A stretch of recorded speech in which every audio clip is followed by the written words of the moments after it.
Mesdames, Messieurs,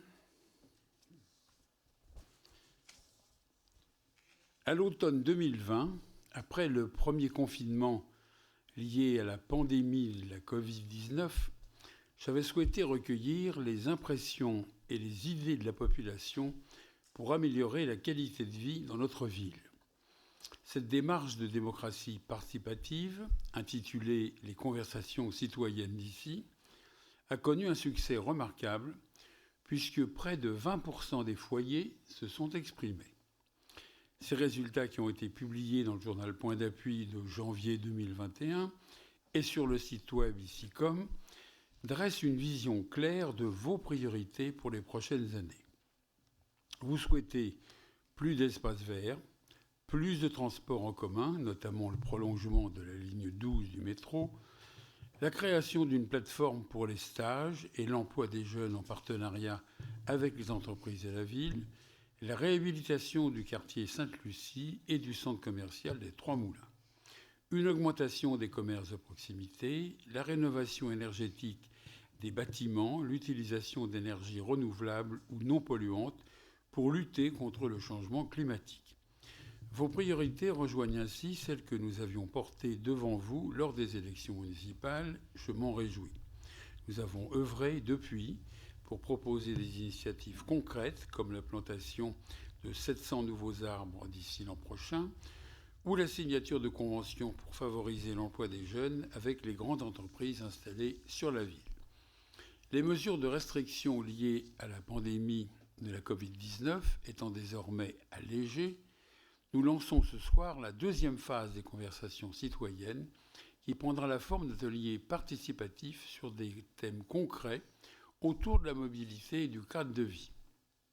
En amont de ces ateliers, nous avons invité des experts reconnus dans leur domaine pour éclairer nos réflexions.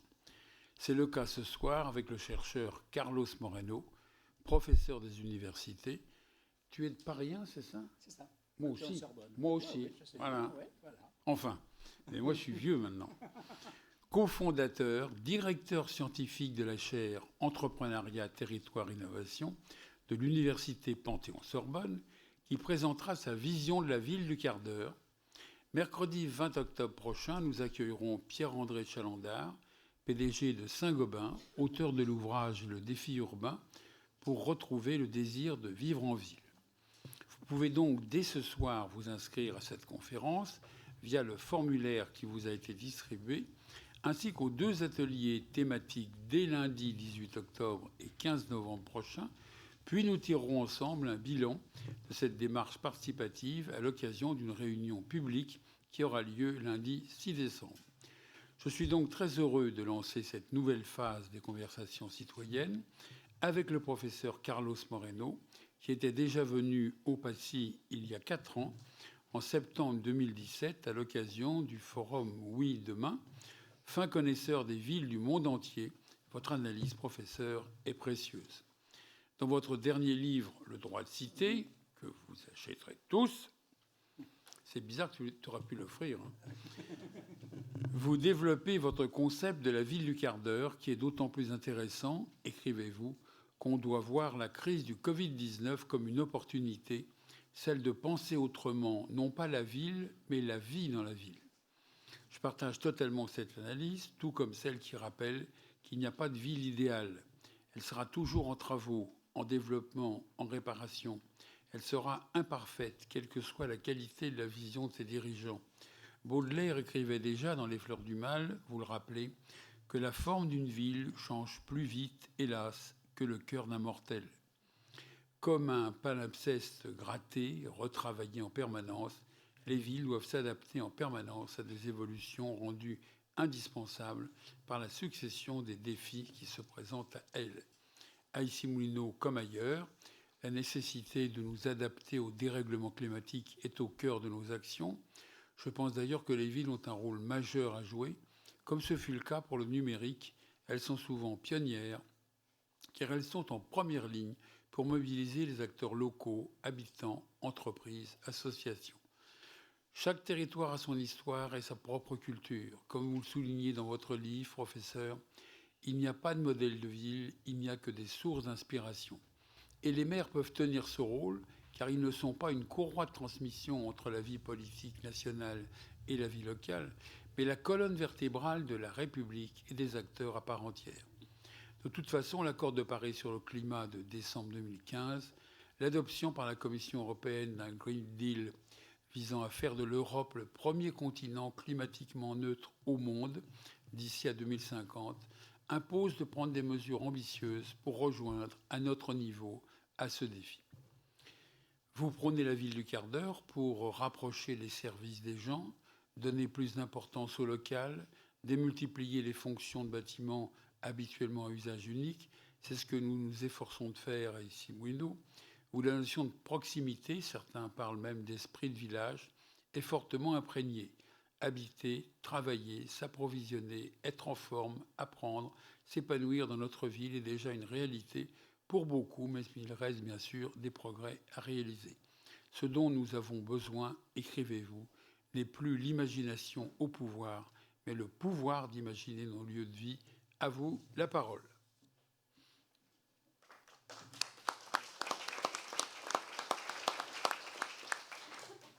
Merci beaucoup. C'est bon? Vous m'entendez? Merci beaucoup. Appuyé, non, voilà. Voilà. Merci beaucoup, cher André, pour cette magnifique introduction. Je suis vraiment très, très honoré. Je disais tout à l'heure, je suis vraiment ravi d'être dans cette ville que j'ai commencé à fréquenter déjà quand j'avais 21-22 ans avec des amis très, très proches qui étaient ici, qui travaillaient au CNET. Donc, je suis vraiment très, très heureux de revenir. Et merci à Eric, il est où, quelque part, voilà, qui est là. Merci également parce que je te connais depuis longtemps, fidèle aux engagements et à l'innovation. Et j'ai entendu donc que mercredi, il y a mon ami Pierre-André Deschalender qui vient. Donc, vous pouvez aussi aller sur le website des Saint-Gobain. Et donc, on a enregistré, Pierre-André et moi, une conversation de 55 minutes qui est en ligne depuis quelques jours. Voilà, donc on a mis un peu en musique, un dialogue croisé, il l'a appelé comme ça, puisqu'il y a mon livre et il y a les livres de Pierre-André qui s'appellent Les défis urbains. Et on a mis ça un petit peu à un croisement et c'est tout à fait intéressant. Donc voilà, ça fait une continuité par rapport à ce que vous écouterez aujourd'hui et concernant Pierre-André. Voilà, merci donc à vous toutes et tous de votre présence. Je vais donc prendre la parole pour faire part effectivement de mes travaux qui ont été très très bien résumés par rapport à effectivement mon dernier livre et cette vision donc de grandes mutations urbaines et territoriales et les enjeux auxquels nous avons aujourd'hui et pour lesquels, avec mon équipe de recherche, on travaille depuis les accords de Paris sur des nouveaux concepts qui nous permettent non seulement de lutter pour le climat avec des mesures techniques par rapport au CO2, mais de manière plus en profondeur, effectivement, et de changer nos modes de vie, puisqu'on a besoin aujourd'hui de se mettre en question sur nos modes de vie, sur l'usage de la ville. Et tu le disais tout à l'heure, effectivement, je suis très heureux aussi de voir émerger, donc ici à Issy-les-Moulineaux, des nouveaux chantiers comme l'ancien CNET, que nous connaissons tous, chercheurs. On est venu toujours dans ces lieux-là, qui se transforment et qui devient un lieu de courte distance, comme on l'appelle aussi dans les jargons. Et donc j'ai mis cette phrase de Richard Sennett, qui est donc une grande personnalité mondiale des villes, aujourd'hui chez UN Habitat. Auparavant, il était à la London School of Economics. Et donc Richard, il dit dans la préface qu'il a eu l'honneur de me faire à mon livre, et parmi ses propos, il y a celui-là: la densité est un vice et la distance est une vertu. Et c'est vrai que dans une ville comme Issy-les-Moulineaux, on le voit très bien d'ailleurs. Comment? Et la densité est une vertu, la distance est un vice, excusez-moi. Voilà, donc je vois que vous suivez. Méfie-toi. C'est le bon test. La densité est une vertu et la distance est un vice. Et Richard le dit parce que ça nous amène à des discussions que nous avons souvent par rapport à nos villes, notamment dans la concentration métropolitaine du Grand Paris, sur l'importance d'avoir ce que nous appelons la densité organique, la densité vitale. Et il s'avère que souvent, les débats, notamment en France, mais pas que, est souvent biaisée. Et donc, on a eu toujours cette espèce de confusion des mots entre densité et promiscuité. Et donc, dès qu'on veut construire un bâtiment, voilà, on nous appelle des bétonneurs, tous les maires qui bâtissent, voilà, des maires bâtisseurs. Donc, tout de suite, il y a cette espèce d'image fantomatique du maire bétonneur et des logements dans lesquels on fait appel à ce qui était autrefois la promiscuité. Et en fait, la densité est indispensable pour mutualiser les services. C'est ce qui se passe aujourd'hui. Donc, dans une ville comme ici, Limoilou, qui a su gérer avec, en plus, ces quartiers qui sortent aujourd'hui. Donc, mes propos vont dans ce sens-là. C'est-à-dire que plus on fait d'étalement, plus on fait de la maison isolée, plus on va loin, plus on est attentatoire par rapport au climat, plus on dégrade la qualité de vie, plus on impose des déplacements, plus on fait de la mobilité obligée, et plus on enlève la substance de la ville, qui est la rencontre, qui est les échanges, le partage de l'espace public, l'expérience de la ville, et donc tout ce qui permet de créer ce qu'on appelle une masse critique servicielle. Donc notre travail, à nous, donc aux chercheurs, je l'ai dit depuis les accords de Paris, puisque c'est là, je commençais à parler des villes des quarts d'heure juste après la COP21. Parce que j'ai dit, on ne peut pas se contenter des mesures techniques sur comment on réduit les CO2, sur comment on mutualise certains achats au niveau des villes, sur comment on diminue les CO2 par l'électrification, que ce soit des véhicules ou d'autres. Et je me suis intéressé en disant, si les villes sont les principales contributrices donc, au CO2, et si à l'intérieur des villes, c'est le transport et donc, qui a ce rôle-là, il faut se poser la question de comment on réduit à la base les mobilités, non pas par des contraintes, non pas par l'obligation, parce que l'esprit humain n'est pas trop donné à supporter des choses très punitives par rapport à ce qu'on vit, mais plutôt comment on positionne un autre mode de vie dans lequel l'essentiel, que ce soit pour les maires comme toi, pour que ce soit pour les responsables politiques ou vous, citoyens, l'essentiel, c'est préserver la qualité des vies. Et donc, nous nous sommes interrogés, finalement, et c'est ça le cœur de notre travail qui, aujourd'hui, effectivement, fait le tour du monde, c'est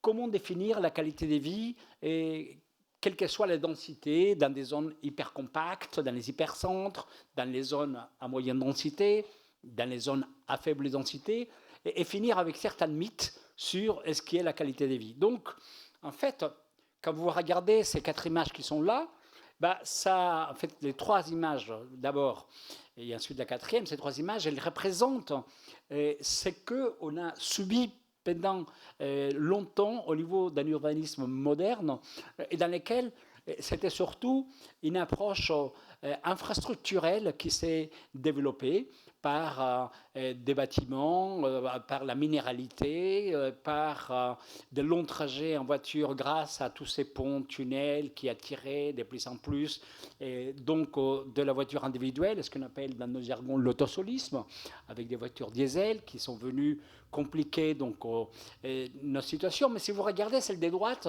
elle nous est familière aussi. Le RER en Ile-de-France, c'est quand même 1 300 000 personnes sur les A qui parcourent d'est en ouest. Et donc, on n'a pas plus de confort là qu'à gauche.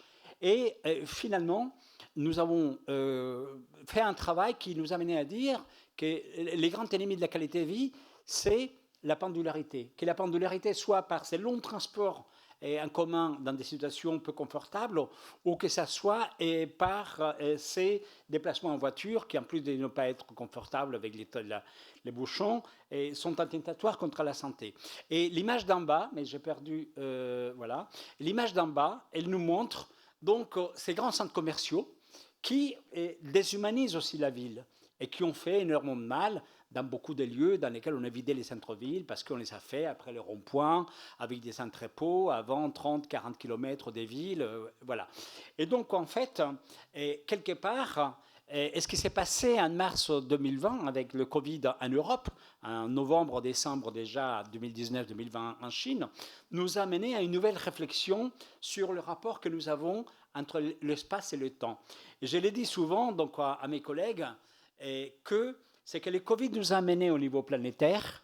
Finalement, c'est une nouvelle réflexion par rapport au temps, puisqu'on a retrouvé quelque chose qu'on avait perdu, un temps des vies, un temps de socialisation, un temps familial.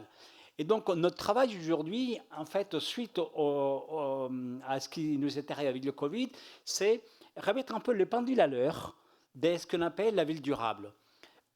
Pendant un certain temps, la ville durable, en quelque sorte, a été squattée par une certaine idée de l'écologie qui considère que la ville durable est écologique parce qu'on fait attention à nos ressources fragiles, forcément, parce qu'on fait attention à nos émissions de CO2, à ne pas rester sur les énergies fossiles et donc à basculer.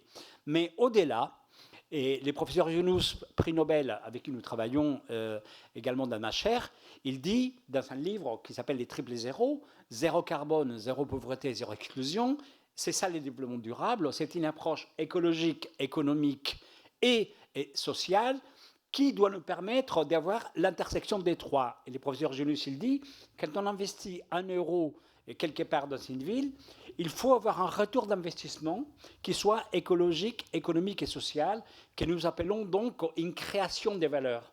La problématique aujourd'hui, elle est plutôt comment on crée de la valeur, pas comment on détruit de la valeur, comment on en crée. Comment on en crée sur le plan de l'écologie, sur le plan de l'économie, sur le plan social, pour faire des villes qui soient donc viables en termes économiques, vivable en termes écologiques et équitable au niveau social. Et c'est ça, en fait, que nous voulons faire avec ces concepts de la ville des quarts d'heure, avec ces concepts de la proximité heureuse, c'est pouvoir poser ces défis d'une convergence écologique, économique et sociale pour penser un changement, donc non pas de la ville, mais un changement de la vie. Pendant longtemps, on a posé des changements de la ville, avec des infrastructures, avec des bâtiments, avec plus ou moins des zones vertes. Et en fait, nous voulons inverser la manière de réfléchir. Et si aujourd'hui la ville des quarts d'heure fait le tour du monde, elle a été votée la semaine dernière à Busan, donc en Corée du Sud, à Buenos Aires, à Montréal, à Ottawa, à Melbourne, à Buenos Aires. Donc il y a un engouement mondial. C'est parce que nous offrons un cadre qui nous permet, d'une part, d'être en ligne par rapport à la lutte pour le climat, de tirer les leçons du Covid, et d'autre part, de construire un récit urbain, une histoire urbaine, quelque chose qui nous donne une envie d'être quelque part. En fait, notre grand défi, je le disais tout à l'heure à une conférence que j'avais avec le HLM donc, de Paris, et la grande difficulté que nous avons aujourd'hui, c'est retrouver nos racines, et on voit les débats politiques français qui nous renvoient à des racines avec un certain sentiment d'exclusion ou un certain sentiment de stigmatisation. Et donc, les villes, c'est un terrain de travail absolument superbe parce qu'on peut aller aux racines de la ville tout en faisant attention à la manière comme cette ville se développe pour avoir une certaine humilité de la manière comme on doit observer la ville. Et c'est exactement ce que tu disais il y a un instant. Et on n'a pas cette humilité de comprendre que la ville est imparfaite, que la ville est incomplète, et que la ville est fragile. C'est la triple caractéristique de la ville. La ville sera toujours incomplète parce que c'est un organisme vivant, parce que ça bouge.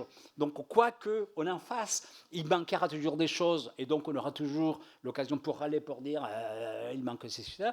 Elle est imparfaite parce qu'on est des humains, on est des vivants, donc quoi qu'on en fasse, il y aura toujours des choses pour lesquelles ça ne sera pas tout à fait, et donc on sait les itérations et les erreurs. Et elle est fragile, elle est vulnérable, on le voit, ça fait 10 ans que je le dis, et on voit qu'un virus de 130 nanomètres, un nanomètre, c'est voir un cheveu à partir de la Lune, paralyse la planète entière, et surtout parce qu'elle paralyse la ville. Mais aujourd'hui, donc, aller à la racine de la ville, c'est nous donner tous ensemble une envie de vivre dans la ville. Parce qu'aujourd'hui, on a perdu cette envie de vivre dans quelque part, parce qu'on est soumis au mouvement pendulaire. On se réveille tôt, on arrive donc après 1 heure, on revient tard, on a perdu les liens avec ses enfants, avec sa famille, avec ses amis, et on ne sait plus qui c'est qui habite en face ou en dessous. Il y a une espèce d'angoisse, on n'a jamais consommé autant d'anxiolytiques que dans cette période-là. Et le Covid amène quelque chose de nouveau. On applaudit à 20 heures, on apprend que le monsieur en dessous ou la dame de au-dessus parle anglais ou espagnol, italien, que les enfants jouent au volley, qu'on sait faire des lattes agiles ou d'autres plats. Et il y a une espèce d'engouement qui s'est créé avec cette notion de voisinage qui apparaît. Mais vous les savez très bien ici, à Issy-les-Moulineaux, notre difficulté dans les récits urbains, c'est que le 21e siècle est un siècle urbain, est un siècle des villes. Nous vivons dans des villes, que ce soit grandes, moyennes ou petites. En France, 80% des Français vivent dans 1/5 du territoire, 20% des territoires. Donc, ça donne la dimension d'une territorialité qui est devenue urbaine. Et je disais avec des acteurs du Grand Paris, quand ils m'ont invité à la conférence d'ouverture il y a 2 mois, avec Transilien, vous pouvez imaginer que dans la métropole du Grand Paris, on y sera tout à l'heure avec André au dîner du Grand Sommet, vous pouvez imaginer que si vous prenez la population active, qui s'élève tous les jours pour aller travailler, 70% de cette population se déplace à peu près dans les mêmes créneaux horaires pour converger vers 7% du territoire francilien. 70% va dans 7%. Et on a comparé ça avec nos amis chinois, parce que les Chinois ont adopté également la ville des quarts d'heure dans certaines villes comme Shenzhen en particulier, donc au sud. Et c'est à peu près la même statistique, donc sur une population beaucoup plus importante, donc 25 millions d'habitants, mais c'est à peu près ça. Donc 70% se déplacent sur un peu moins de 10% des territoires de Shenzhen. C'est ça qui ne va pas. C'est cette pendularité, qu'elle soit par transport en commun ou qu'elle soit en voiture, c'est ça qui casse aujourd'hui. Et donc, nous vivons dans un monde numérique, mais ce monde numérique aujourd'hui, il a besoin que nous soyons en capacité d'offrir à ce numérique plutôt une manière de créer de la valeur et non pas de créer des bulles. Vous voyez cette image-là, on a une personne qui regarde le monde avec ses yeux, tandis que le reste regarde le monde à travers ses lentilles. Et ce que nous demandons avec David des quarts d'heure, c'est qu'on voit le monde avec les yeux, c'est qu'on parle à son voisin, c'est qu'on dise bonjour à quelqu'un. Edgar Morin, lors d'une conférence que je l'avais invité, il avait dit, très ému, dire bonjour à quelqu'un, ça signifie de lui dire « tu existes ». Et ça, un emoji ne peut pas le remplacer. Donc nous cherchons à donner cette humanité dans la ville pour que le numérique soit quelque chose qui vient nous aider à créer des liens et non pas à créer des bulles dans lesquelles chacun se raconte sa vérité. On voit ce que ça donne avec les anti-vax, avec tout ce qui s'est passé aux États-Unis. Voilà. Donc on vit un moment particulier de l'histoire, puisque d'un côté, on a la menace climatique qui est présente tous les jours. Et il y a à peine, même pas 2 mois, on a eu un phénomène climatique qui s'est produit simultanément dans 5 pays d'Europe, par rapport à des villes avec des inondations terribles. Et donc, avant, on voyait les changements climatiques en Inde, la mousson, au Vietnam, les typhons. Là, on les voit devant nous.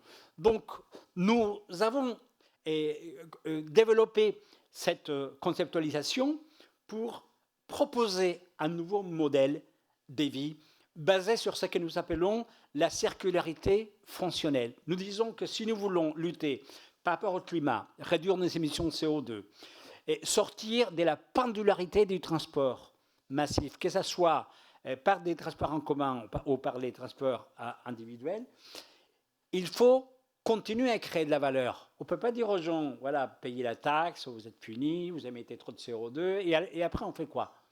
Il faut bien donc que cette valeur économique et cette valeur sociale continuent à être créées pour lutter contre la pauvreté, pour avoir la richesse, pour avoir une nation qui soit compétitive, pour avoir des villes qui soient également attractives, et socialement également, nous avons besoin d'offrir un débouché aux gens qui sont là.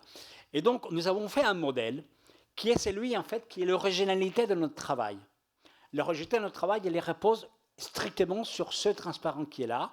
Vous voyez un rond dans lequel il y a 6 fonctions sociales. Nous avons fait un travail donc des recherches et des confrontations sur le terrain, et nous sommes arrivés à la conclusion que ce qu'on appelle un citoyen heureux, quel que soit l'endroit où il habite, c'est celui qui maximise l'accès à 6 choses qui sont absolument essentielles pour avoir un peu de bonheur dans la vie.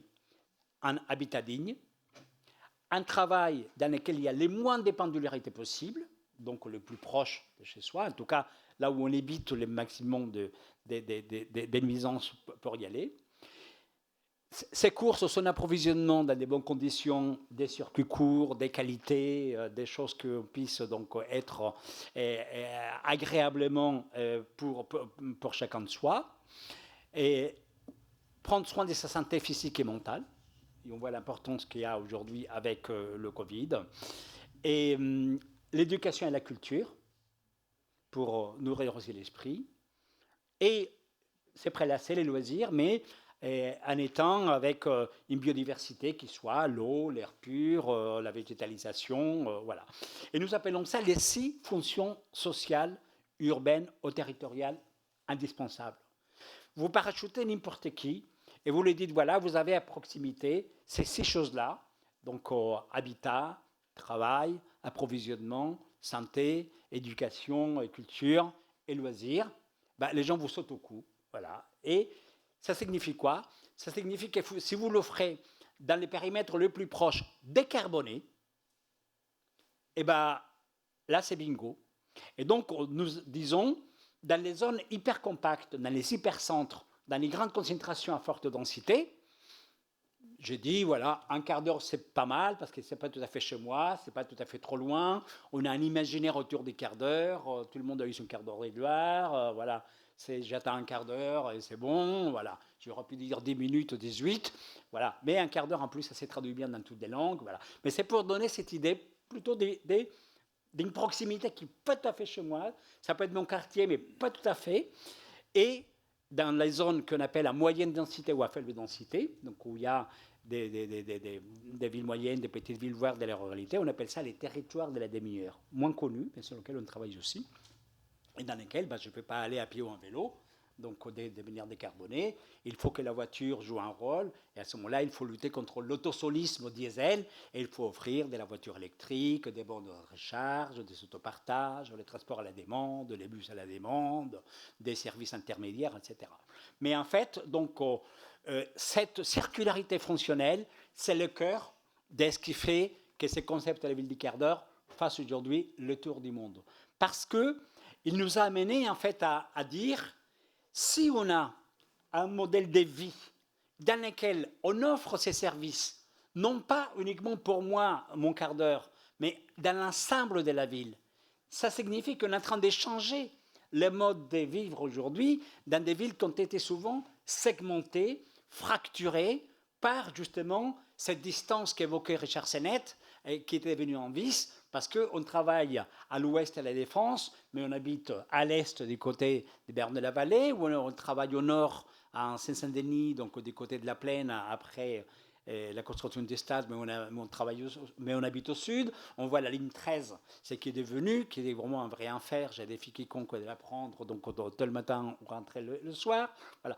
Donc c'est pour ça que nous disons qu'en fait, ces 6 fonctions indispensables, quand on les a dans une proximité, cette proximité devient heureuse.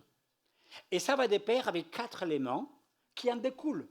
L'écologie, puisqu'on a des comportements donc avec moins d'émissions de CO2, mais d'une manière naturelle. Je n'ai pas le père Fouettard qui me dit, alors Carlos, tu as dépensé tant de CO2 ce matin. Non, j'ai une activité qui devient beaucoup plus naturelle. J'ai une proximité qui me permet d'utiliser beaucoup plus et mieux toutes les ressources que j'ai. Vous savez que les bâtiments, donc avec l'approche urbanistique des segmentations et des fracturations, ça signifie que la moyenne, c'est la pure qui a ces chiffres-là, un bâtiment aujourd'hui dans l'Île-de-France est ouvert entre 30 et 40% de son temps utile. Je les prends à l'envers. Il est fermé entre 60 et 70% de son temps utile. Et donc, un bâtiment qui était construit, payé, entretenu, allez, on y va, 60 à 70% de son temps, il est fermé. Pourtant, il est là, il est juste fermé. Parce que voilà, à la mairie, on fait les actes administratifs. Dans la tour des bureaux, on travaille. Dans les restaurants, on mange. Au café, on boit. À l'école, on étudie. Au gymnase, on fait du sport. À la discothèque, on danse. Et donc, quand cette activité n'est pas, c'est fermé jusqu'à... Voilà. Donc, c'est pour ça que nous avons développé des nouveaux modèles d'usage pour que cette proximité soit une proximité qu'on appelle intense. Donc, nous cherchons à développer dans la ville ce qu'on appelle l'intensité sociale. Nous voulons développer une densité organique et une intensité sociale. Solidarité, la solidarité, ce n'est pas uniquement les liens sociaux qui est créé par rapport donc, aux hommes, aux femmes qui vivent, quel que soit l'âge. La solidarité, c'est également des nouveaux modèles économiques. C'est le commerce de proximité, c'est la relocalisation des emplois, c'est la relocalisation des ressources, c'est attirer les entreprises pour qu'ils viennent travailler là, c'est offrir des chaînes de valeur entre le restaurateur, le coworking, l'activité qu'ils ont fait, pour que ça soit une solidarité sur le plan, bien sûr, social, récupérer l'espace public, offrir des espaces publics beaucoup plus sûrs, qui respectent en tout cas la parité des genres, mais qui créent également cette valeur économique. Et la participation citoyenne, parce qu'il faut que vous, les citoyens, vous soyez complètement engagés pour participer à cette notion de appartenance à un lieu. C'est là où on crée les récits urbains. S'il n'y a pas un récit urbain qui vous rattache au lieu où vous êtes dans des villes fantômes, dans des sites dortoirs, dans des lieux de passage. Il faut créer un lien affectif. Voilà. Et c'est ce lien affectif qui fait qu'on soit beaucoup plus prévenant. On peut mettre un flic derrière chaque personne, ou on peut mettre un ramasseur de poubelles derrière chaque personne. Ce n'est pas pour autant que ça sera beaucoup plus propre ou beaucoup plus sûr. Il faut qu'on ait une nouvelle culture urbaine qui bascule aussi dans cet attachement à la ville. Et cette ville des quarts d'heure, elle n'est pas la mienne, voilà comme on l'imagine. Vous voyez, donc avec plein de points de partout, chaque point c'est des quarts d'heure multiservices. On appelle ça, dans notre jargon à nous, une ville polycentrique, une ville multicentrique. Nos amis québécois l'appellent la ville des courtes distances. Et à Bogota, en Amérique du Sud, l'appellent los barrios vitales, les quartiers de vitalité. Et donc, en Corée du Sud, il s'appelle la ville complète. Voilà, donc c'est une ville dans laquelle, comme Internet, on a cette espèce de ville, un réseau, parce qu'on installe des services un peu partout. Et plus on déroule la ville des quarts d'heure, plus on va irriguer la ville des services qui vont nous changer la manière de nous comporter dans la ville. C'est pour ça que nous avons développé, avec mon équipe de recherche, une matrice que nous appelons la matrice de la haute qualité de vie sociétale. Parce que plus vous offrez des services de proximité, que chacun peut y accéder, on commence à modifier nos rythmes de vie, on commence à visiter cette proximité. Bien sûr, on a tous les grands événements culturels, on a toutes les activités qui se font partout dans la ville qui continuent à être présentes, on n'assigne personne à résidence. Au contraire, on récupère un temps précieux qui vous permet de profiter plus de l'ensemble des richesses de la ville. Et il y a 3 indicateurs de bonheur urbain, que nous appelons les indicateurs de bien-être, qui vont automatiquement s'augmenter. Mon bien-être personnel, moi-même, ma famille et le jeune que j'aime, parce que je serai plus disponible. On le voit déjà avec le Covid qui a installé une part de télétravail. Ce temps-là a permis aux gens de se retrouver beaucoup plus au niveau familial. Le deuxième, c'est mon niveau de bien-être social. Ma sociabilité va augmenter. Je serai plus disponible pour mes voisins et j'aurai des relations plus apaisées avec mes collègues de travail. Et le troisième, c'est l'indice de bien-être avec la planète, parce que j'aurai un comportement plus écologique et je serai plus en altérité avec des gens que je ne connais pas, qui n'ont pas la même couleur que moi, les mêmes accents que moi, la même religion, les mêmes idées. Et voilà. Donc j'ai proposé un modèle de construction de cette ville du quart d'heure dans lequel on intègre cette notion de densité organique et les dire haut et fort. Je n'ai pas à rougir. Je n'ai pas à dire que la densité est un gros mot. Et la densité a besoin de continuer à être présente dans les villes, mais une densité organique, avec des matériaux nobles, comme c'est le cas aujourd'hui, c'est en train de se faire ici à Moulineau, avec la lumière naturelle, avec de la ventilation naturelle, avec ce qu'on appelle des connecteurs verts, libérer effectivement de l'emprise des voitures pour permettre que l'espace public soit pour les personnes et pas pour les voitures, que la voiture soit au bon endroit, qu'il le faut, mais dans les quartiers du quart d'heure qu'Altarea a construit au niveau des CNET, il y a toute une partie qui est piétonne. Les voitures seront à des endroits donc divers, pour ceux qui en ont besoin, mais ils ne viendront pas être omniprésents. Nous parlons de proximité des vies, donc pour dérouler donc, cette capacité à vivre les uns et les autres donc, avec du multiservice, cette mixité fonctionnelle pour qu'on puisse donc, installer des services. Et donc là, on a des politiques urbaines pour générer des investissements qui permettent d'attirer donc, de l'activité économique et la technologie au service donc de services, la téléconsultation, la télémédecine, les réseaux sociaux de voisinage, etc.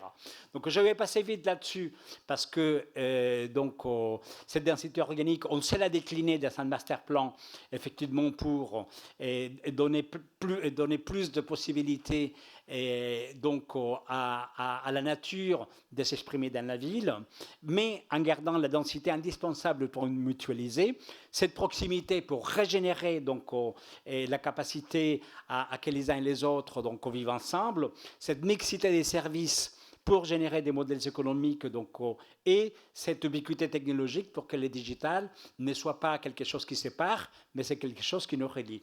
Finalement, c'est ça l'attractivité.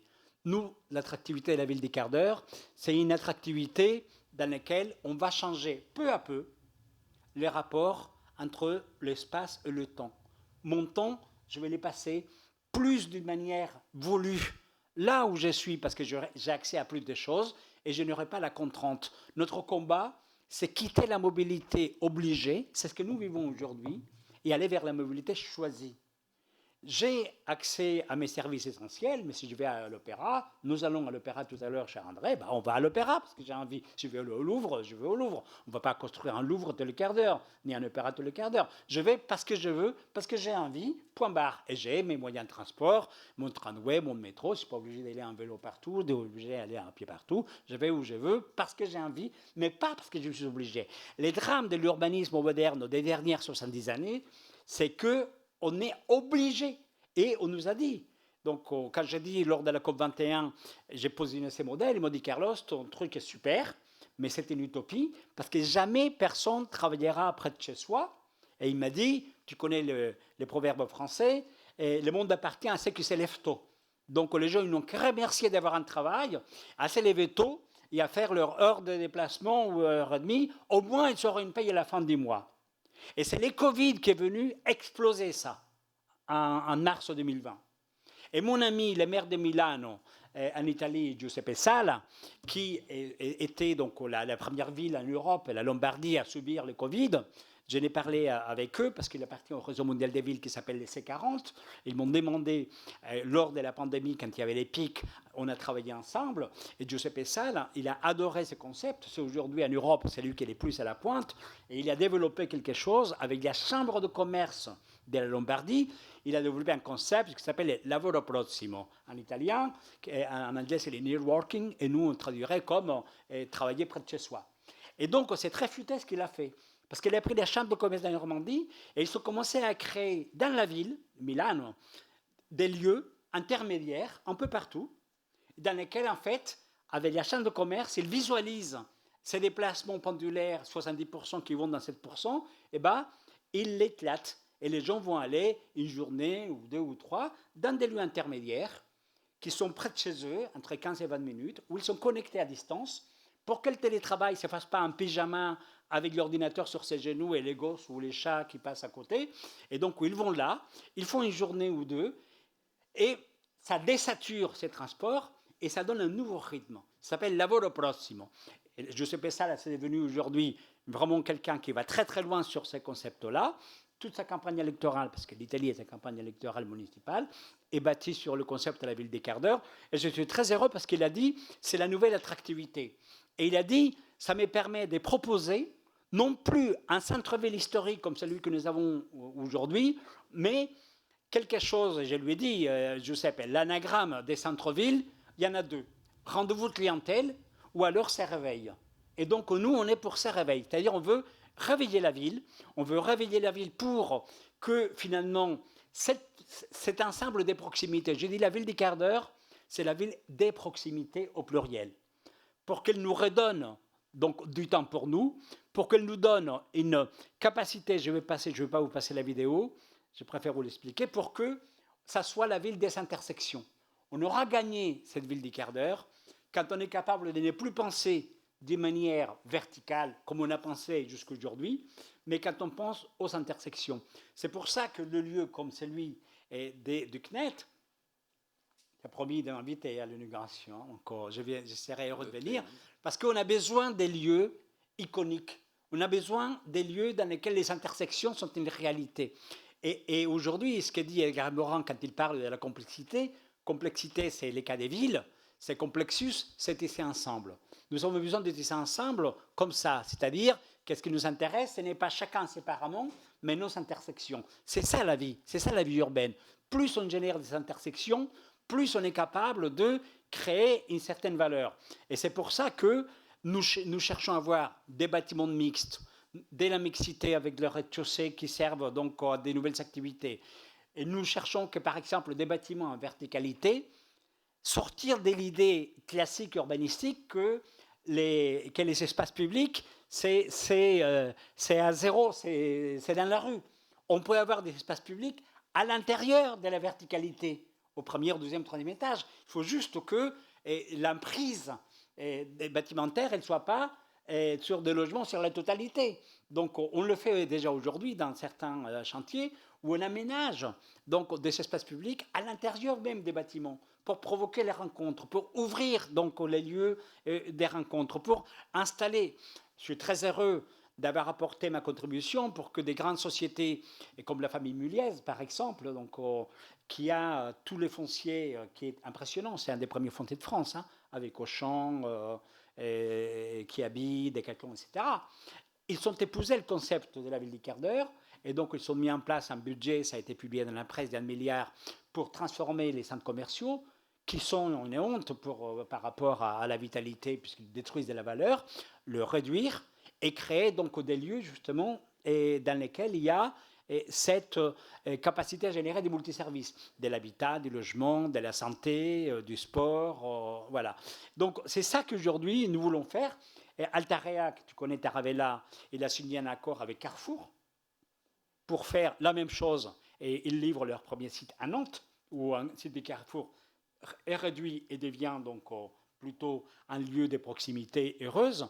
Et donc nous nous réjouissons parce que nous pensons que maintenant, il faut avec le numérique travailler justement cette matrice de la qualité des vies, et bien montrer que c'est une ville polycentrique, bien montrer que la Covid nous a aidés pour transformer le travail, que ces centres et ces tours, il y en a ici un certain nombre, vont prendre un nouveau chemin pour décentraliser le travail, pour développer donc ce qu'on appelle les coworking et les corporate working.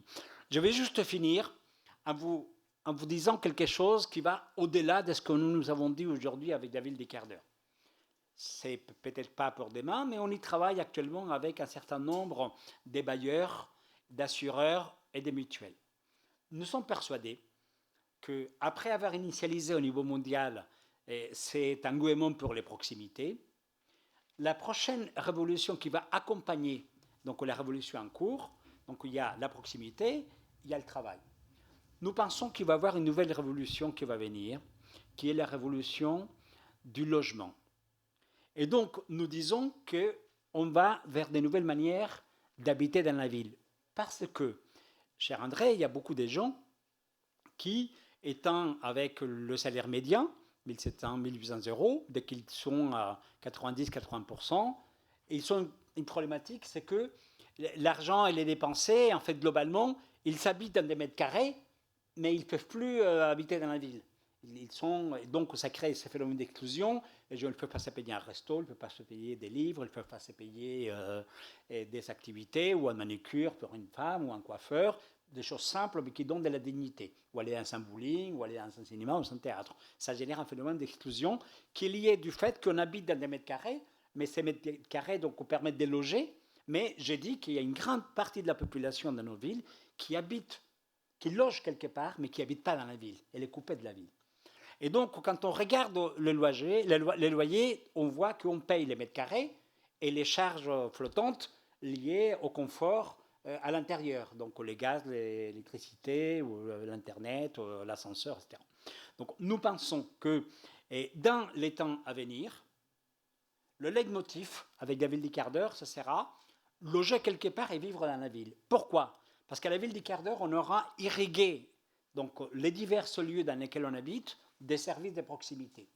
Mais les services de proximité, dans les économies dans lesquelles nous vivons, ça ne marche pas à 100% du matin au soir. Ça a des courbes, il y a des pics. Et donc, il y a une grande partie du temps dans laquelle, en fait, il y a de la place, c'est tout à fait possible. Et donc, avec le numérique, il est très facile de venir explorer un lieu, de venir explorer donc, tous les services qu'on a dans cette proximité. Et on arrive à savoir le boulanger, les charcutiers, mais aussi les cinémas, les théâtres, les restaurateurs, les coiffeurs, la manicure. On arrive à savoir quel est son taux d'occupation. Et donc, nous pensons qu'on pourrait imaginer un nouveau modèle économique des logements dans lequel, dans mon loyer, je vais introduire donc, un nouveau système de péréquation, plutôt que faire un certain type d'assistanat dont on ne sait pas trop où il va, qui vient renforcer les tissus économiques locaux que nous, on va, donc avec David Descartes, encourager parce qu'on va générer une proximité multiservicielle. Et à partir de là, avec une plateforme numérique qui connaît les taux d'occupation de chacun, comme la fourchette. Hein. La fourchette, c'est très simple. Hein. On connaît les taux d'occupation des restaurants. Il y a 16 heures, j'ai dit, je vais me payer un restaurant très classe. Il y a la place, parce que justement, il n'est pas...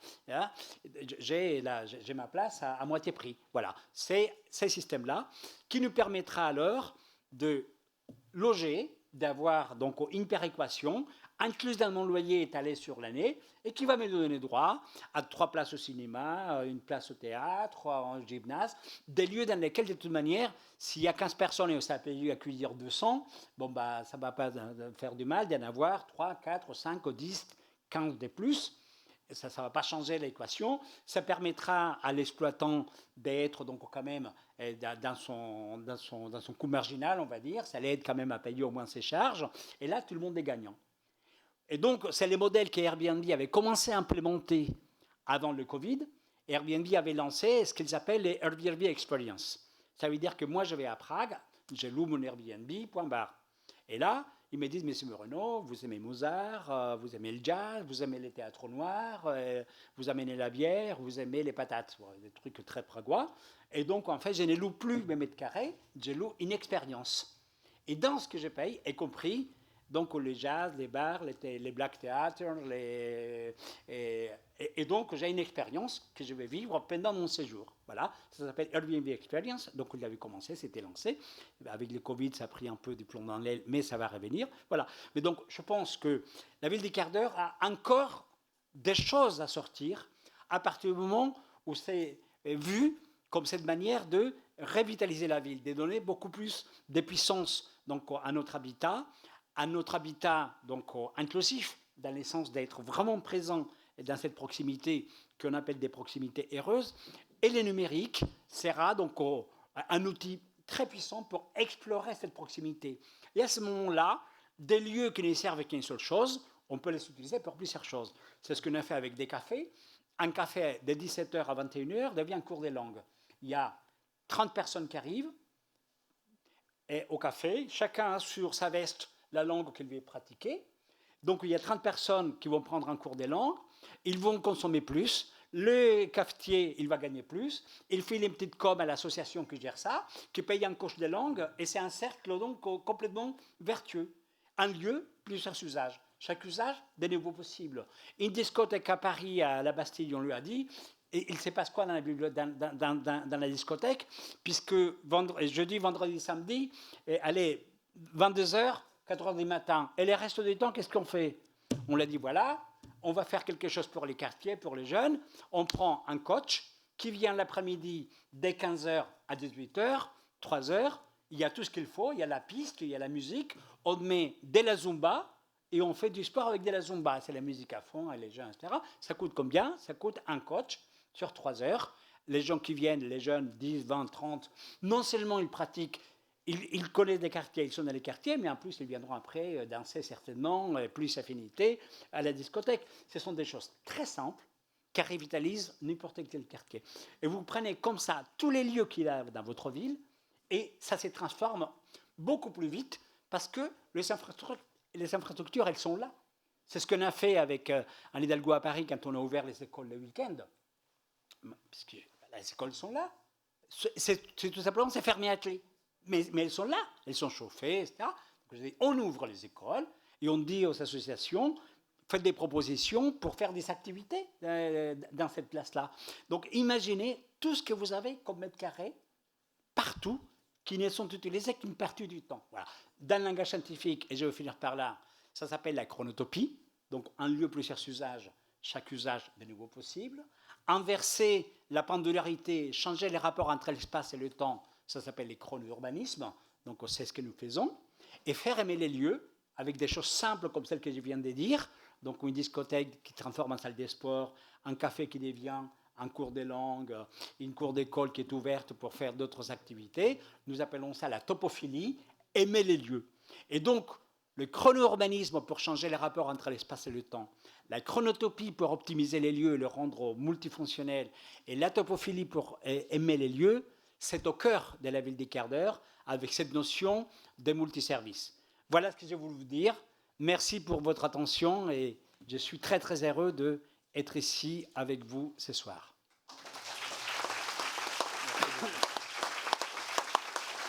Merci beaucoup. Question. Levez la main, il y a déjà Étienne qui est sur le beefsteak. Oui, donc, Monsieur Moreno, je voulais d'abord vous féliciter pour votre conviction et pour votre vitalité, pour présenter une nouvelle forme d'urbanisme qui, pour moi, est la moins mauvaise pour notre époque. Je me permets de vous dire ça parce que je travaille également dans le bâtiment et les travaux publics, donc je suis un peu de la partie. Et je me permettrai d'attirer votre attention quand même, parce qu'il faut toujours penser aux inconvénients, Absolument. sur les inconvénients de cette démarche. Vous avez à votre droite notre maire qui demande à ce que les élus connaissent bien leur ville. Il m'a fait l'honneur de me nommer adjoint suite aux dernières élections. Et depuis ce temps-là, je flâne dans la ville. Et je flâne dans la ville tout entière. Et je retrouve le temps de la marche, de la rencontre, le temps de la découverte du territoire communal, le temps de la flânerie comme lien social. Bref, je redécouvre ce qu'on pourrait appeler la communalité. Et quand je me déplace, mes déplacements vont bien au-delà du quart d'heure. Donc, cette théorie du quart d'heure, le risque qu'elle comporte essentiellement, c'est de créer si vous me permettez l'expression, des îlots de communautarisme. Parce que si on trace un cercle d'un quart d'heure autour de son logement, si on a tous les services dans ce cercle, si on connaît tout ce genre de ce cercle, on est en train de créer une certaine forme de communautarisme. Ça, c'est le premier inconvénient sur lequel il va falloir réfléchir. Le deuxième inconvénient sur lequel il va falloir réfléchir, c'est notre rapport au temps. Alors ça, chacun a sa propre réponse. Avoir tout à proximité, on est toujours dans la notion de rentabilité, on est toujours dans la notion d'urgence, on est toujours dans la notion où on remplit son agenda, on est dans une sorte de frénésie. Et, comment dirais-je, le meilleur auteur que vous connaissez sûrement, qui a voulu mettre un frein à toute cette frénésie, il s'appelle le sociologue allemand Helmut Rosa, avec sa théorie de la résonance. Dans la ville du quart d'heure, est-ce qu'il va être encore possible d'avoir des émotions, d'avoir le temps de la flânerie, d'avoir finalement du temps pour soi, d'avoir du temps pour se reposer, d'avoir du temps pour découvrir, parce que tout à l'heure vous parliez effectivement du Covid. Alors le Covid a amené effectivement du confinement, ça c'est le moins qu'on puisse dire. Mais votre ville du quart d'heure, est-ce qu'elle risque pas de nous confiner dans un petit périmètre? Ça c'est aussi une question à se poser. Par contre, l'avantage qu'elle a, c'est qu'effectivement, la densification n'est pas un gros mot. Et elle aura tendance effectivement à... Parce qu'on était parti sur une forme d'urbanisme, d'individualisme, et là, on est plus revenu sur du commun. Sauf que vous introduisez dans ce commun une limite géographique qui me dérange. Donc je suis, encore une fois, c'est la moins mauvaise solution pour l'urbanisme à l'heure actuelle, étant donné de la situation dont on hérite, dans un contexte mondialisé. Mais réfléchissons quand même sur tout ce qui peut créer du lien social. Parce que tout à l'heure, vous parliez aussi de l'Internet. Alors, on a tous fait des visioconférences. Mais vous m'excuserez, mais les visioconférences, c'est bien gentil, mais rien ne remplace ce qui est incarné. Et les meilleures relations, les meilleures discussions, les meilleures négociations se font en tête-à-tête. Et pour moi, le visio n'est qu'un pis-aller. Donc, je vous félicite pour cette initiative qui est encore la moins mauvaise. Mais je vous invite à réfléchir sur les inconvénients sur lesquels j'ai attiré votre attention. Merci Étienne. Merci. D'autres questions? Là-haut, Oui. des questions? Bonsoir. Allez-y. Bonsoir. Je suis camarade d'une association locale d'éducation populaire et d'accompagnement à la transition écologique et solidaire. Merci Monsieur Moreno pour cette présentation. J'avais 2 questions, je vais être hyper rapide. La première, il y a eu pas mal d'études sur l'évolution justement de la vie en ville, et il semblerait qu'il y ait moins justement de circulation dans les villes, qu'on soit plus amené, non pas à stagner, justement, comme disait un peu monsieur, à flâner, à rencontrer, mais plus à circuler.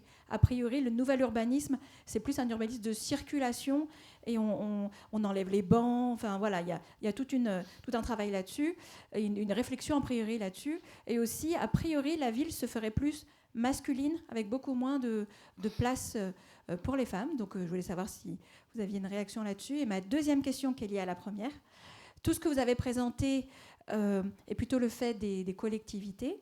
Ma question en tant qu'association d'éducation populaire, c'est, et le citoyen, qu'est-ce qu'il peut faire lui pour contribuer à ça, surtout dans des villes, peut-être pas comme Issy-Moulineaux, mais dans des villes peut-être plus de grandes banlieues. S'il n'y a pas le différent maillage que vous présentez, qu'est-ce que le citoyen peut faire? Est-ce qu'il va lui-même créer ce maillage qui semble un peu compromis? Ça demande des moyens, des locaux, etc. Et surtout, si la ville moderne, je reviens à ma première question, c'est surtout si la ville moderne ne le pousse pas à ça. Voilà, merci. Encore une question. Et Carlos va répondre. Oui. Allez-y, madame. Bonjour, vous m'entendez? Ah, c'était en bas, désolé. Je pose ma question ou quelqu'un d'autre souhaite? Il y a quelqu'un en bas qui a levé la main. Voilà. Oui. En fait, je pense qu'à Paris, les choses sont quand même assez différentes. On choisit la salle de théâtre dans laquelle on veut aller. Théâtre des Champs-Élysées, une salle de cinéma d'art et d'essai, l'opéra. Ça, c'est pas un quart d'heure de chez soi. De même pour les restaurants. On choisit tel type de cuisine, on choisit tel cadre de restaurant, la qualité du service qui est proposé. Donc, ce n'est pas forcément un quart d'heure de chez soi. De plus, à Paris, on est membre de beaucoup d'associations et de cercles qui ont des réunions, des activités différentes et qui sont réparties dans tout Paris. Donc, je ne pense pas qu'on puisse généraliser la vie du quart d'heure à des grandes villes comme Paris ou peut-être d'autres capitales. Bon, j'ai vécu à Denver, des grandes villes comme ça. Je pense que le quart d'heure, c'est pour des toutes petites villes. 3 questions, Carlos. Eh bien, merci pour ces questions qui sont pertinentes et sont souvent posées, donc notamment la première. Et je vais répondre globalement aux 3 questions, puisqu'il y a une cohérence entre les 3 questions. Et la première, le temps était limité, donc difficile de tout exprimer et dans un même temps de parole. Mais il faut bien se dire que notre objectif, c'est de rééquilibrer des villes qui ne sont pas équilibrées, chère madame. Aujourd'hui, vous parlez effectivement du théâtre, vous parlez du cinéma, mais regardez les statistiques concernant le travail. Les statistiques sont très simples. Le travail est concentré à l'ouest et les gens ils habitent à l'est. Et rien que ces deux fonctions sociales dissociées, j'ai parlé les deux premières, ça génère une pendularité qui dégrade directement la qualité de vie. Nous sommes en train de le rééquilibrer avec ces concepts. Nous sommes en train de régénérer une proximité qui désature les espaces publics. C'est ce qu'on est en train de faire à Milan, ce qu'on est en train de faire à Seattle, aux États-Unis. On est en train de recréer des proximités, des services différentes. Les quarts d'heure, et les gens ils font une fixation en disant tout est à un quart d'heure. Je l'ai dit depuis le début, ça aurait pu être 10 minutes, ça peut être 18 minutes. C'est la notion d'une proximité multiservicielle qui vient mailler la ville de son ensemble. Mais nous avons des choses un peu beaucoup plus en finesse. C'est-à-dire que les quarts d'heure d'une personne âgée n'est pas les quarts d'heure de la personne jeune, n'est pas les quarts d'heure de la femme qui est enceinte. Donc nous, ce que nous faisons, ce qu'on appelle des cercles concentriques multiserviciels. C'est-à-dire qu'on veut rééquilibrer le maillage. C'est pour ça que nous avons une plateforme numérique, mais ça peut se faire autrement, qui permet de comprendre comment, au niveau de la ville, ces équilibres existent. Je vous invite à aller à Paris 20e, parce que vous connaissez Paris, au quartier des Amandiers.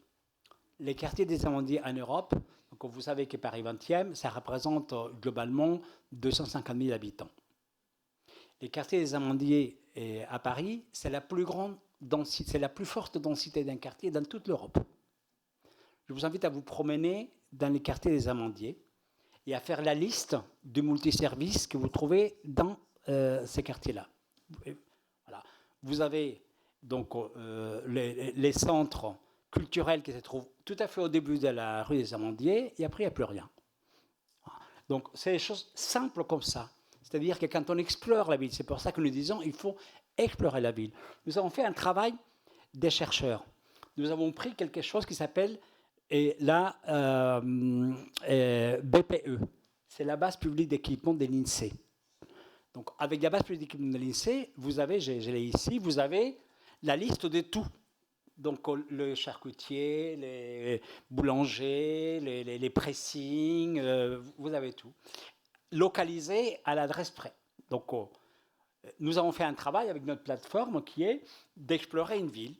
Et vous avez des sacrées surprises. Donc, effectivement, moi j'habite à Paris 6e, je n'ai pas de problème d'aller, j'ai l'Institut de Beaux-Arts qui est en face et l'Alcazar qui est derrière moi. Mais quand on est dans les 20e, ce n'est pas le cas. Quand on est dans le 18e, ce n'est pas le cas. Quand on est dans certains coins des 14e, ce n'est pas le cas. Quand on est à Paris 13e, ce n'est pas encore tout à fait le cas. Donc, et vous faites cet exercice dans plein de villes. Donc, nous cherchons à explorer la ville, à connaître ses ressources matérielles, ses ressources immatérielles.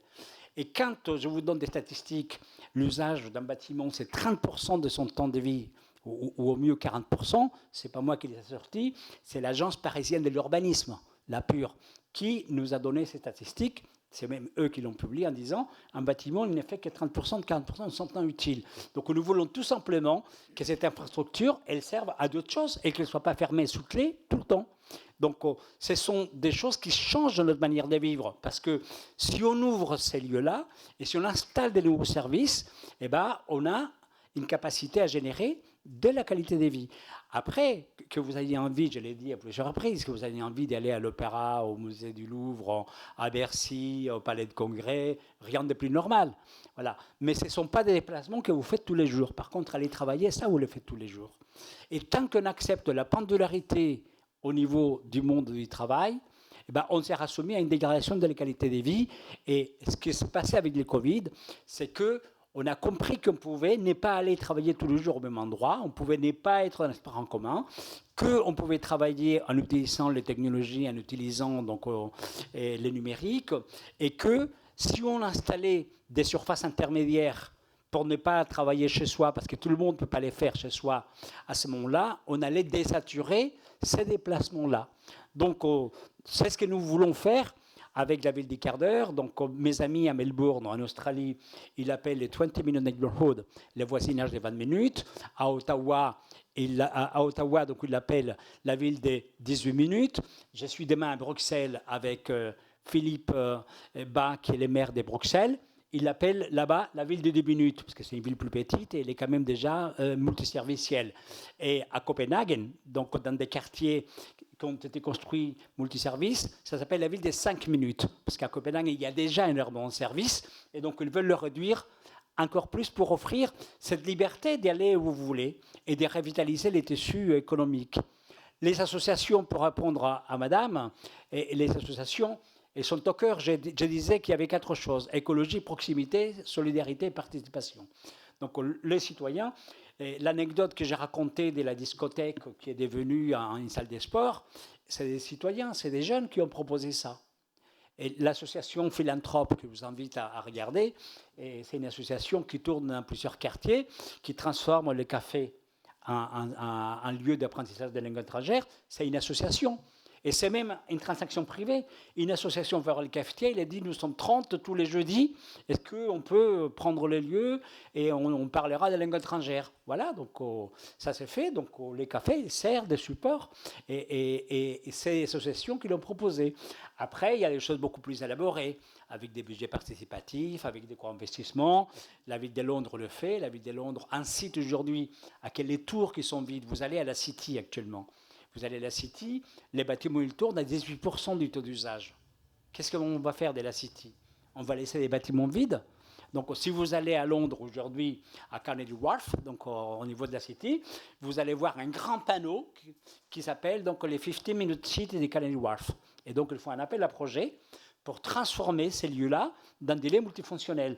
Donc, ils sont en train de monter des salles de sport dans les étages où avant, il y avait les traders qui se mettaient de la coke à mort pour faire des transactions. Donc, maintenant, il y a des salles de sport. Ils sont en train d'installer des restaurants entre les entre-étages.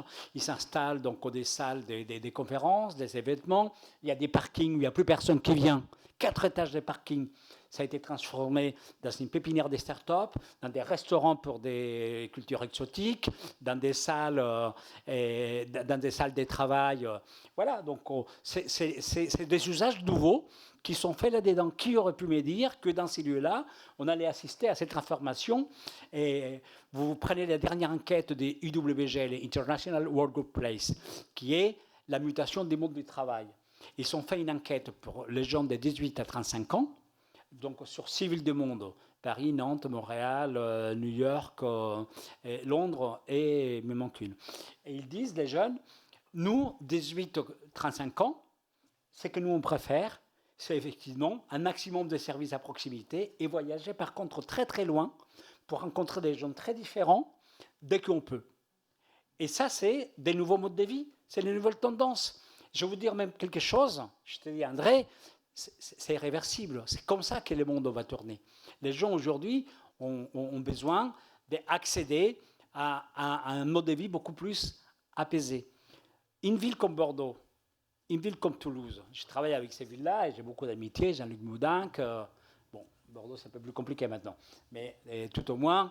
Et donc, est-ce que vous pensez qu'il y a de la qualité de vie à Bordeaux et à Toulouse? Je l'ai dit en toute amitié pour Jean-Luc, que je vois vendredi. Est-ce que vous pensez qu'il y a la qualité de vie à Toulouse, qui est une ville extrêmement agréable, la ville rose, avec plein de jeunes? Vous pensez que c'est agréable?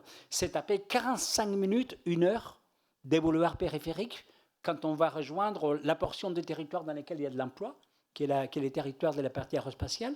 Vous avez vu à Bordeaux, à Blagnac, quand vous allez travailler, donc à quelle heure il faut partir pour être à l'heure à Blagnac? Vous mettez au moins entre 40 et 1 heure aujourd'hui. C'est quand même pas possible que ça puisse se faire. Je l'avais dit en toute amitié à mon ami Alain Juppé quand il était maire de Bordeaux et qu'il a voulu prendre la présidence de la métropole. Et il a dit, Carlos, je vais faire la métropole millionnaire. La métropole millionnaire, c'était une métropole bordelaise d'1 million d'habitants. Il m'appelle monsieur le professeur, j'appelle monsieur le Premier ministre. Je lui dis, mais monsieur le Premier ministre, une métropole millionnaire à 1 million d'habitants, il faut qu'il y ait des polycentralités, il faut qu'il y ait des multipolarités.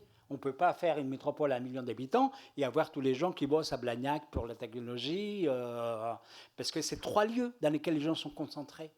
Et voilà, ça donne quoi aujourd'hui? Et ben, ça donne que les gens qui habitent à Ginkgo, qui est un quartier écolo très technologique, eh ben, ils se tapent 3/4 d'heure pour aller à leur bureau. Donc, nous, on est sur les multipolarités. Et c'est possible, donc, aujourd'hui, effectivement, sur Paris était une ville dans laquelle on marche, parce que Haussmann a conçu une ville dans laquelle on marche. Pourquoi? Parce que Haussmann a conçu une ville avec des bâtiments de 6 étages, avec les niveaux 0, uniquement pour des pas de porte, pour installer des commerces. C'est ça ce qui a été fait à Paris. C'est pour ça qu'à la ville de Paris, et la marche, ça représente 40% de la mobilité à Paris. Les gens qui viennent en voiture, ils ne sont pas des Paris, ils viennent de l'extérieur. Vous savez que Paris, c'est 2 millions d'habitants intramuros, mais dans une journée, il y a combien d'habitants à Paris? Il y a 4 millions de personnes qui traversent Paris. Pourquoi? Parce qu'ils font de la pendularité, parce qu'ils viennent travailler dans des endroits dans lesquels ils repartent après en se tapant une heure de transport. Vous pensez que c'est normal? Ce n'est pas possible. Dans un monde serviciel, dans lequel au moins un tiers de ce qu'ils viennent de faire, ils peuvent le faire à distance. Si on désature d'un tiers, on a gagné pas mal. Et on laisse tranquille le plombier, les dentistes, l'infirmière, qui, eux, ne peuvent pas dématérialiser leur travail. Parce que le plombier, il ne va pas déboucher par télétravail. L'infirmière va vous mettre la piqûre par télétravail. Et les dentistes ne vont pas vous arracher une dent par télétravail. Donc, il faut qu'on désature les transports, il faut qu'on désature les infrastructures pour les laisser à ces gens dont ils ont vraiment besoin. Mais il faut savoir qu'aujourd'hui, les infrastructures des mobilités sont utilisées par des gens qui pourraient ne pas avoir besoin et qui empêchent les autres de le faire donc correctement. Donc il suffit de 30% de décalage pour que ça puisse se transformer. C'est ça la beauté de ce qu'on propose avec la ville des quarts d'heure, non pas parce que c'est 15 minutes, il faut le voir dans une globalité. Il faut le voir pour que ces maillages multiserviciels rééquilibrent la ville. Et avec ce que vous venez de dire, madame, c'est sûr qu'à Paris, il y a des restaurants partout. Ceci dit, il y a des quartiers dans lesquels ce n'est pas tout à fait encore ça, mais les déséquilibres plus importants, c'est les liens travail-domicile. Donc aujourd'hui, quand on propose de transformer des lieux de travail uniquement pour les rendre mixtes, vous avez la Tour du Haut, donc, qui est construite par Jeanne Nouvel, à Paris 13e. Il y a la banque donc, qui va s'installer, fait de la Banque Populaire, Natixis qui va s'installer là. Moi, je suis intervenu pour le dire, écoutez, vous avez une tour magnifique, vous allez installer une salle de sport. OK, vous allez installer une salle de sport où? Dans la tour. J'ai dit non. Soyez quand même à la page aujourd'hui. Vivez dans la ville. N'allez pas faire une tour, vous installez vos salariés dedans. Je dis, vos salles de sport, il ne faut pas qu'elles soient dans la tour. Vous allez dans les quartiers et vous installez vos salles de sport dans les quartiers. Vous revitalisez les quartiers. Ces lieux-là vont servir pour vous. Et quand vous n'êtes pas là, il servira pour les habitants des 13e qui sont là. Ça change tout quand même. Autrement, on est dans les schémas classiques. Moi, je travaille chez Natixis, j'ai ma tour, je descends, j'ai fait mes machins, etc. Je termine, on ferme ma clé jusqu'à demain matin. Vous vous rendez compte les gâchis qu'on est en train de faire, l'investissement que ça représente, en sachant que quand ils ne sont pas là parce qu'ils rentrent chez eux, eh ben, on l'utilise pour que les gens des quartiers viennent s'y servir. C'est ça qu'on veut préconiser. Une meilleure utilisation de tout l'argent, de tout le pognon que tout le monde met. Toi, en tant que maire, Natixis, et Tarabella avec Cogedim, tous ces services-là, pour que ça donne une meilleure qualité de vie. C'est la seule chose qu'on veut, c'est qu'il y ait de la qualité de vie au bout. C'est ça le concept de la ville des quarts d'heure. C'est les multipolarités. Juste pour finir, mon ami Olivier Gacquer, tu le connais, il est également donc Olivier Gacquer, il est maire de Béthune, président de l'agglomération Béthune-Bruay. 270 000 habitants qui sont répartis sur 102 communes. C'est la même agglomération. Elle est connue parce que Bridgestone était là. Et donc, ils se sont barrés et ils ont planté tout le monde. Olivier m'a appelé, il m'a dit « Carlos, viens m'aider. Il appartient à ma chère. » On travaille avec lui aujourd'hui pour faire les nouveaux plans, donc les nouveaux projets territoriaux. Et moi, j'ai dit à Olivier, tu as Béthune, c'est 27 000 habitants. C'est-à-dire que vous avez 270 000 habitants et la ville-centre, elle ne fait même pas 10%. Je lui ai dit, les gens sont en train de partir à Arras, à Lille, ça devient, et 270 000 habitants des 5 communes, dortoirs. Et donc, on est en train de faire tout un nouveau projet basé sur ce concept-là, ville des quarts d'heure, territoire de la demi-heure, parce que là, il faut donner une place à la voiture, pour créer des multipolarités. On a pris 102 communes et on a commencé à réfléchir pour poser des nouvelles polarités. Et je lui ai dit, on va réutiliser les lieux. Là, il y avait de l'extraction du charbon. Donc, on va essayer de retravailler ça pour recréer du tourisme industriel qui viennent voir ça. Là, il y a la rivière, il y a un port. On va donner un nouvel élan au port. Il y a maintenant donc des jeunes qu'on va attirer. On va créer des Fab Labs, on va créer des makers, etc. Donc on est en train de...